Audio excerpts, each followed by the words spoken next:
معروف صحافی اور تجزیہ نگار سہیل وڑائچ صاحب ہمارے ساتھ موجود ہیں۔ سہیل صاحب بہت بہت شکریہ ساتھ دینے کا۔ سہیل صاحب، اس میں کوئی شک نہیں کہ ریاست کو اپنی رٹ قائم کرنی ہے، مگر ساتھ ہی یہ بھی اہم ہے کہ اس رٹ کے قیام میں کم سے کم جانی نقصان ہونا چاہیے۔ کیا آپ کو یہ لگتا ہے کہ 26 نومبر کو رٹ قائم کی گئی؟ میرا خیال ہے کوئی آپشن بھی نہیں تھی نا۔ اگر فرض کریں وہاں دھرنا بیٹھ جاتا اور پتہ نہیں کتنے دن بیٹھتا، تو آپ دیکھیں کہ اس سے ایک دن پہلے سٹاک مارکیٹ کہاں تھی اور اگلے دن 35-37 ہزار ایک دن میں گر گئی جب مارچ جو ہے وہ اسلام آباد میں داخل ہوا۔ تو ظاہر ہے ریاست جو ہے وہ ان جذبات سے تو خالی ہوتی ہے جس طرح کے ہم جذبات رکھتے ہیں۔ ہمارے خیال میں تو یہ ہے نا کہ بھئی ایک بھی بندہ مرنا پوری انسانیت کی موت ہے، لیکن ریاستیں تو اس طرح نہیں سوچتی۔ ریاستیں تو یہ سوچتی ہیں کہ بھئی ہم نے رٹ کیسے قائم کرنی ہے، اور انہوں نے آپ کو پتہ ہے کہ چند گھنٹوں میں، کیا شاید منٹوں میں ہی انہوں نے رٹ قائم کر دی۔ تو یہ رٹ جس قیمت پہ قائم ہوئی ہے وہ بھی قابل قبول ہے؟ نہیں، ہم تو آئیڈیلسٹ لوگ ہیں نا۔ ہم تو آئیڈیلسٹ لوگ ہیں۔ ہم تو کہتے ہیں کہ ایک بھی بندے کا خون نہیں بہنا چاہیے، لیکن ریاستیں تو آئیڈیلسٹ نہیں ہوتی، وہ تو پریگمیٹسٹ ہوتی ہیں۔ تو میں تو جس دن یہ لانگ مارچ ہوا، میں تو اس دن سے کہہ رہا ہوں کہ کچھ تو خون ہوگا، بلڈ شیڈ ہوگا، اور اس کا نتیجہ جو ہے وہ کوئی خیر سے نہیں نکلے گا، اور وہی ہوا۔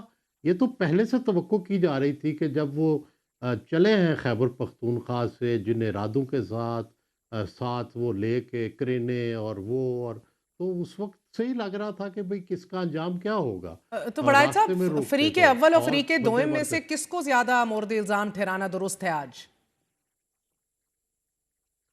میں تو سمجھتا ہوں کہ دونوں ہی فریقوں کی ضد اور انا جو ہے اس نے ہمیں یہاں تک پہنچایا ہے۔ میں تو 2 سال سے، وہ کہتے ہیں پنجابی میں، پٹ پٹ کے کہہ رہا ہوں کہ لڑائی، آپس میں تناؤ کا انجام بالآخر لڑائی ہوگا، اور لڑائی میں خون بہتا ہے، ادھر بھی بہے گا ادھر بھی بہے گا، اور اس سے کچھ نکلے گا نہیں۔ پھر بالآخر ایک دن ٹیبل پہ بیٹھنا پڑے گا، مذاکرات کرنے پڑیں گے، تو جتنی جلدی ہو جائے اتنا اچھا ہے۔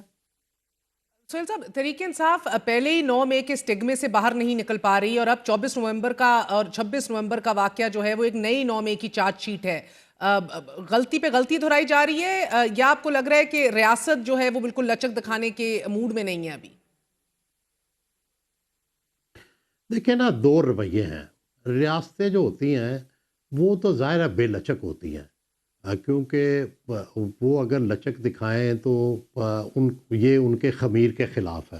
ہمیشہ اہل سیاست جو ہوتے ہیں وہ زیادہ ان سے دانش کی اور زیادہ لچک کی توقع کی جاتی ہے، کیونکہ ان کو پتہ ہونا چاہیے کہ طاقت سے طاقت کی لڑائی نہیں ہوتی۔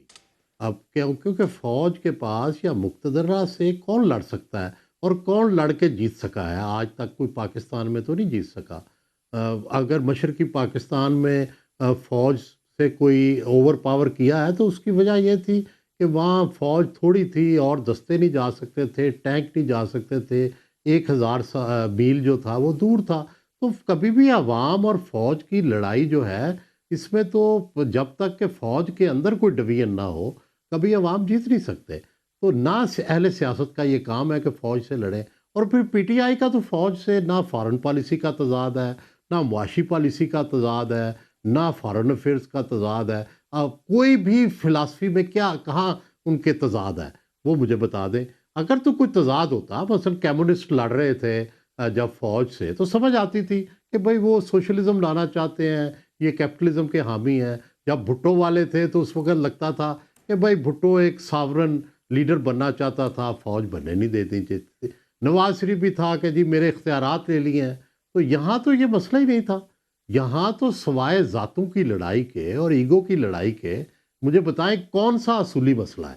سر، جس انداز میں پولیس پریس کانفرنس کر رہی ہے، اس سے تو یہ واضح ہوتا جا رہا ہے کہ ریاست تحریک انصاف کو ایک سیاسی جماعت کے طور پر نہیں، بلکہ اب شاید جو ہے وہ آؤٹ اینڈ آؤٹ تحریک طالبان پاکستان کی طریقے سے دیکھ رہی ہے۔ چاہے آپ